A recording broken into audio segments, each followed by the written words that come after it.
Assalamualaikum warahmatullahi wabarakatuh. Perkenalkan, kami dari kelompok 11 mahasiswa UIN Sunan Gunung Jati Bandung, jurusan Ilmu Al-Quran dan Tafsir akan menjelaskan sedikit tentang hukum waris 2:1 untuk memenuhi tugas mata kuliah Masail Fiqh. Nah, kelompok ini terdiri dari 4 orang anggota kelompok, yaitu yang pertama ada Muhammad Fahri Agustianto dengan NIM 1171030121. Yang kedua ada Poppy Mas Pupah dengan NIM 1211030168. Yang ketiga ada Said Muhammad Al-Farobi dengan NIM 1181030159. Dan yang terakhir Nur Sahraini Wanisa dengan NIM 1211030165. Waris secara bahasa merupakan bentuk isim fa'il dari kata warisa yarisu irsan fahuwa warisun yang bermakna orang yang menerima waris. Kata-kata itu berasal dari kata warisa yang bermakna perpindahan harta milik atau perpindahan pusaka. Sedangkan secara istilah, ilmu waris adalah ilmu yang mempelajari tentang proses perpindahan harta pusaka peninggalan mayit kepada ahli warisnya. Aturan mengenai waris ini di dalam Islam disebut dengan hukum waris atau dengan istilah faraid. Para ulama fikih memberikan definisi pada kajian ini, yakni pertama, penentuan bagian bagi ahli waris. Kedua, ketentuan bagian warisan yang ditetapkan oleh syariat. Hukum pewarisan termasuk persoalan penting dalam Islam karena merupakan salah satu tiang hukum yang secara mendasar tertulis di dalam Al-Quran. Dalil tentang waris terdapat pada Quran Surat An-Nisa ayat 7 yang menjelaskan tentang hak pembagian waris antara anak laki-laki dan perempuan. Lalu disebutkan juga pada Quran Surat An-Nisa ayat 11 yang lebih merincikan tentang hak pembagian waris kepada para ahli waris dengan berbagai kondisi. Kemudian ada pula hadis riwayat dari Ibnu Abbas tentang pembagian waris anak dan hak untuk orang tua. Dan yang terakhir ada hadis riwayat Ummu Salamah yang menjelaskan tentang larangan Allah kepada kaum Hawa agar tidak iri dengan ketetapan yang telah ditentukan oleh Allah yang dijawab dalam Quran Surat An-Nisa ayat 22.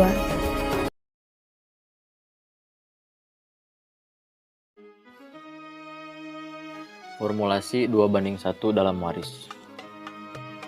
Pada masa jahiliyah, orang-orang Arab adalah orang-orang yang mengembara dan suka berperang. Mata pencaharian mereka bergantung pada hasil perdagangan rempah-rempah dan pada jarahan dari negara-negara yang ditaklukkan, dan mereka memiliki kekuasaan. Asumsi ini juga berlaku untuk pembagian warisan, karena itu mereka mewarisi laki-laki dewasa, bukan perempuan, bukan juga anak-anak. Hal itu menunjukkan bahwa sebelum Islam datang, kaum wanita sama sekali tidak mempunyai bagian dan hak dalam menerima warisan peninggalan. Alasannya karena wanita tidak dapat ikut berperang, membela kaum dan sukunya. Quran Surat An-Nisa ayat 7 menunjukkan bahwa di dalam sistem kewarisan Islam, wanita mendapat hak yang sama untuk menjadi ahli waris. Akan tetapi, dalam ayat tersebut, besar bagiannya belum disebutkan. Maka ketentuan hukum waris selanjutnya dijelaskan di ayat 11. Menurut beberapa pendapat ulama, turunnya Quran Surat An-Nisa ayat 11 yang mengatur pembagian waris bersifat qat'i al-dalalah merupakan refleksi sejarah dari adanya kecenderungan materialistik umat manusia dan rekayasa sosial terhadap sistem hukum yang berlaku di masyarakat pada waktu itu. Ayat tersebut diturunkan untuk menjawab tindakan sewenang-wenang saudara Sa'ad bin Ar-Rabi yang ingin menguasai kekayaan peninggalannya ketika Sa'ad meninggal di medan peperangan. atau meriwayatkan Sa'ad bin Ar-Rabi tewas di medan peperangan sebagai syahid, meninggalkan 2 orang anak perempuan dan seorang istri, serta seorang saudara laki-laki. Kemudian saudara laki-laki tersebut mengambil harta peninggalan seluruhnya.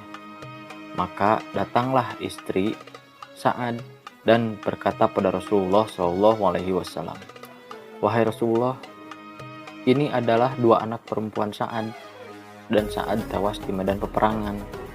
Pamannya telah mengambil harta kedua anak tersebut seluruhnya." Maka Rasulullah bersabda, "Kembalilah kamu, barangkali Allah akan memberikan keputusan dalam masalah ini." Maka kembalilah istri Sa'ad tersebut dan menangis. Maka turunlah ayat ini. Kemudian Rasulullah SAW memanggil pamannya dan bersabda, "Berilah kedua anak perempuan Sa'ad 2/3, ibunya 1/8, dan sisanya untuk kamu."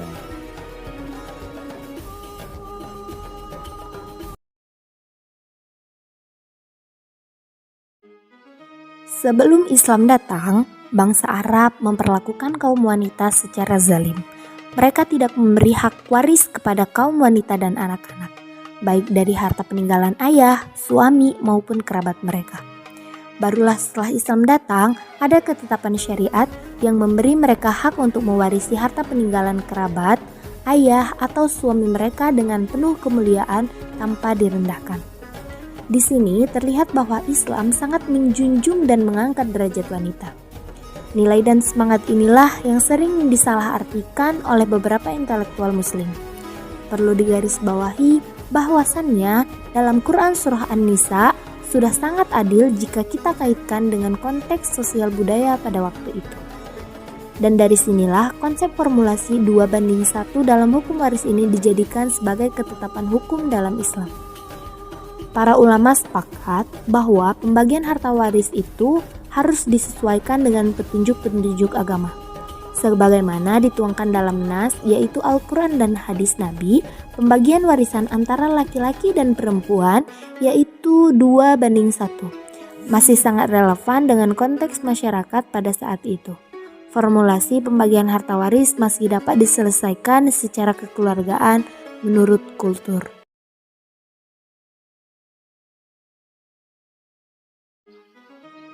Problematika hukum pembagian waris 2/1.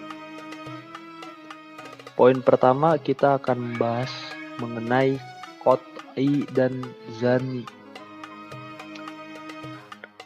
yang menjadi faktor penyebab adanya perbedaan pendapat dalam menerapkan konsep hukum pembagian waris 2/1 adalah mengenai perkara dalam menentukan qat'i dan zani. Lalu pandangan mengenai keadilan.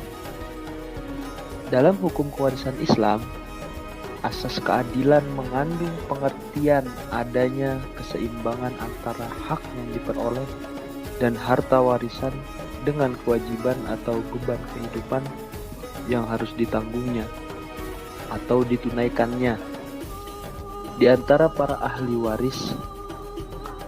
Oleh karena itu, arti keadilan dalam hukum waris Islam bukan diukur dari kesamaan tingkatan antara ahli waris, tetapi ditentukan berdasarkan besar kecilnya beban atau tanggung jawab diembankan kepada mereka, ditinjau dari keumuman keadaan maupun kehidupan manusia.